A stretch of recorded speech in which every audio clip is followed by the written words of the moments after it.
اب اگر ہم بات کرتے ہیں اعلیٰ حضرت کے بیانات کی، تو اعلیٰ حضرت کو جو زبان و کلام و بیان پر جو قدرت حاصل تھی وہ کسی ایک زبان کے ساتھ خاص نہیں، عربی ہو یا اردو، فارسی ہو یا ہندی، کوئی بھی زبان ہے، جس زبان کو آپ ذریعہ اظہار بنا لیں اس زبان کے تمام الفاظ میرے امام کے بے پایاں حافظے میں مستحضر ہو جاتے، اور آپ موقع اور محل کے اعتبار سے جس لفظ کو موضوع سمجھتے اس لفظ کو وہاں پر اس دلکش انداز کے ساتھ لاتے کہ خوش گفتاری کا حق ادا کر دیا کرتے تھے۔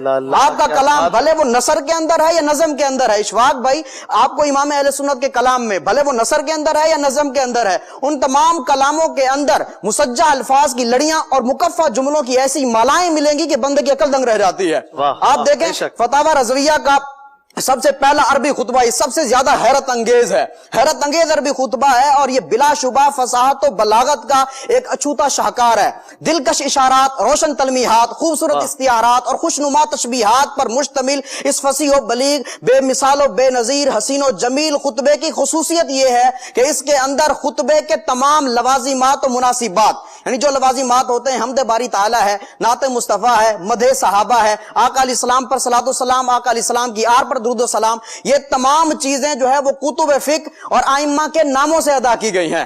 یعنی کتب فقہ کے نام اور ائمہ کے ناموں کو اس انداز میں ترتیب دیا گیا ہے کہ کہیں حمد کے گنچے چٹک اٹھے ہیں تو کہیں نعت کے پھول کھل اٹھے ہیں، کہیں منقبت کے گجرے تیار ہو گئے ہیں تو کہیں درود و سلام کی ڈالیاں بن گئی ہیں، تو اس انداز میں اس کو لایا گیا ہے۔ آپ امام اہل سنت کا ایک خطبہ اٹھا کر دیکھیں، آپ فرماتے ہیں الحمدللہ هو الفقہ الاکبر والجامع الکبیر لزیادات فیض المبسوط الدرر الغرر بالہدایہ ومنہ البدایہ والیہ النہایہ بحمد الوقایہ ونقایۃ الدرایہ وعین العنایہ وحسن الکفایہ۔ حمد ہو گئی، والصلاۃ والسلام علی الامام الاعظم لرسل الکرام مالکی وشافی احمد الکرام یقول الحسن بلا توقف محمد الحسن ابو یوسف وانہ الاصل المحیط لکل فضل بسیط ووجیز ووسیط البحر الزخار والدر المختار وخزائن الاسرار وتنویر الابصار وفتح القدیر وزاد الفقیر وملتقى الابحر ومجمع الانہر وکنز الدقائق وتبین الحقائق والبحر الرائق منہ یستمد کل نار فائق فیہ المنیۃ وبہ الغنیۃ ومراق الفلاح وامداد الفتاح وایداح الاصلاح ونور الازاء وکشف المزمرات وحل المشکلات والدر المنتقى وینابع المبتغى وتنویر البصائر وظواہر الجواہر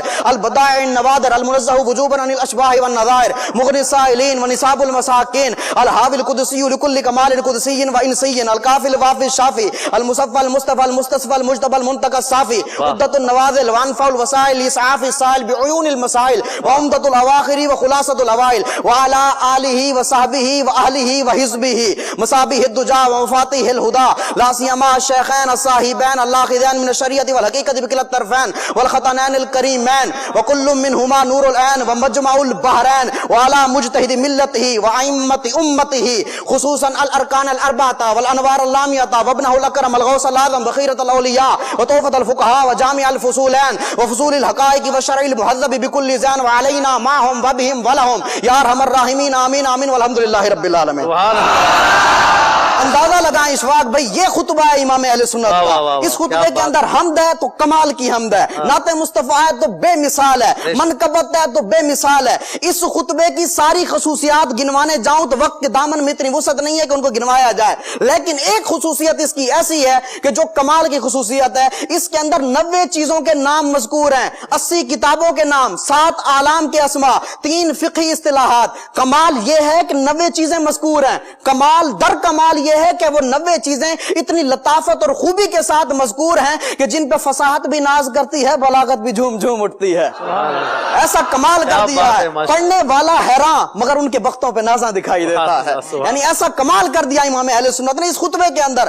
آپ حمد دیکھیں، الحمدللہ والفقہ الاکبر والجامع الکبیر لزیادات فیض المبسوط الدرر الغرر، یہ آگے چلتے چلے جائیں، یہ سارے کتابوں کے نام۔ اس کے بعد آ جائیں کہ یہ والا جو آپ نے ان کے نام لیے، امام شافعی کا نام لیا، اب داغ پر معنی پتہ کیا ہے؟ والصلاۃ والسلام علی الامام الاعظم، درود و سلام و تمام یعنی انبیاء کے امام اعظم یعنی نبی اکرم پر، نعت بھی ہے اور امام اعظم کا ذکر بھی ہے، ذکر بھی آ گیا، دو چیزیں۔ اب دیکھیں مالکی، وہ میرے مالک ہیں، آقا کریم میرے مالک ہیں، امام مالک کا ذکر آ گیا۔ شافعی، یہ ذو معنویت، عقیدے کی وضاحت بھی کر دی کہ آقا کریم شفاعت فرمانے والے بھی ہیں, میری شفاعت کرنے والے بھی ہیں. اس سے آگے بھی عقیدے بیان کر دی. یہاں پر دیکھیں کمال کر دیا امام اہل سنت نے. اب آقا علیہ الصلوۃ والسلام وجہ کائنات ہیں, مبدأ کائنات ہیں, اصل کائنات ہیں. یہ ہمارا عقیدہ ہے. اس کو فإنه الأصل المحیط لكل فضل بسيط ووجیز ووسیط یہاں سے دیکھیں بیان کر دیا. اور اس سے پہلے امام اعظم کے جو 3 شاگرد ہیں, اس ایک جملے کے اندر یقول الحسن بلا توقف محمد الحسن ابو یوسف, تینوں شاگردوں کے نام آ گئے. یہاں پر دیکھیں یہ نعت ہو گئی. منقبت کیسے ہے, منقبت پہ کمال کر دیا. وہ اس طرح دیکھیں